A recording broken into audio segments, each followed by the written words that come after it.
Hello everyone, Dark Skeleton here, and today I want to rant a little bit about a secret that's quickly becoming my favorite secret, at least in the mage class. Bear Trap might still be taking the cake overall, but the Effigy card. Effigy is brand new to TGT. Well, not brand new anymore, TGT's been out for a month or two. But what it does is when a friendly minion dies, you summon a random minion with the same cost. Now, you compare that to cards like Counterspell and Mirror Entity, and you could think, yeah, it could be used for Tempo Mage decks, or more aggressive decks in general, and that's true, or it can be, because as your stuff dies, you're just getting more things back on the field, kind of like Mirror Entity. As your opponent makes their plays, you're getting more minions on the field, and it becomes easier to overwhelm your opponent. But why do I like it more than a Mirror Entity? The reason for that is simply the control you have over the card. Now, a Mirror Entity, it's fine if your opponent doesn't happen to have a 1-drop, but they have the total control. You don't know what's in their hand. They might play a 1-drop into it. You get a Lapernome and it ends up being really lame. Same with Counterspell. You play Counterspell. You hope it will get a Holy Nova, but it might only get an Inner Fire or another 1 or 2 cost spell, in which case it's not really working out so well for you. And it's really easy to play around those. All you have to do is play a 1-mana card, or 1-mana minion, 1-mana spell, and bam, you've checked for both of them. Now, yes, that may mean that your opponent's turn may get a little bit messed over, but if they burn your secret, these are 3-mana cards. You gotta remember that. And yes, you're usually going to get them out with Mad Scientist, which is the reason secrets are even good in the first place, at least for mages. But still, a lot of times, it's just not going to work out for you.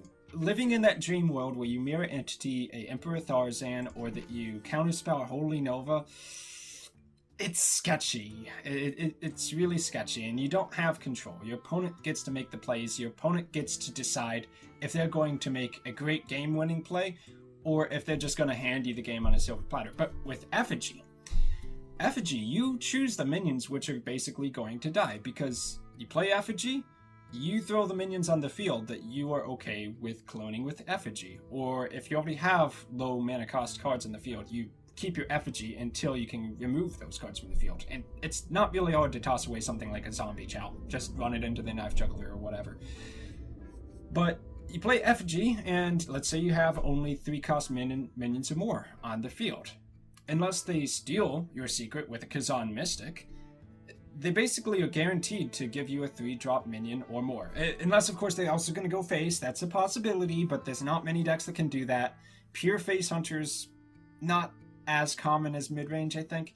And even Secrets Paladin will trade a little bit when they have a good trade. At least with the Light's Justice. You know, bop you for 1 damage 4 times. Actually a pretty good card off of the Muster for Battle. But they're giving you a 3-drop or more. You play a higher mana curve in a control deck, and then Effigy just becomes more powerful if you can manage to get that dream combo of like Effigy with Emperor Tharzan, or Effigy with a Chromagus, Ysera, any big cost minion. Now you get one of those to proc with Effigy, and you basically just win the game, because it's like, oh, you killed my Ysera, have another Ysera. But even in the worst case scenarios, it's not going to be as bad as a worst case scenario Counterspell or Mirror Entity. And when you're talking about playing against players who are actually competent at the game, you kind of need to put more thought into that worst case scenario, because your opponents are actually going to think about things and try to set you up for those worst case scenarios. And that's how you don't lose to a secret stack. So with Effigy, there really is no bad worst case scenario, because the worst case scenario is a 3-drop minion. And back to the point that it can be a tempo card or a control card. It can be tempo because it gives you another minion on the field, so you lose your Flame Waker, well, congratulations, you have another 3-drop, it's fine. And you may have played that Effigy to deal 2 damage with a Flame Waker, and it works out pretty well. You play it in a control deck like this one I have over here. Not a legend deck by any means, but it's decent. And basically everything you have in here to clone, it just gets progressively more powerful. And the more powerful your cards become, the better Effigy becomes. So with this kind of playstyle, Effigy just works out really well. And you eliminate that possibility of you getting completely screwed over with a Counterspell or Mirror Entity. But you still have that tempo play.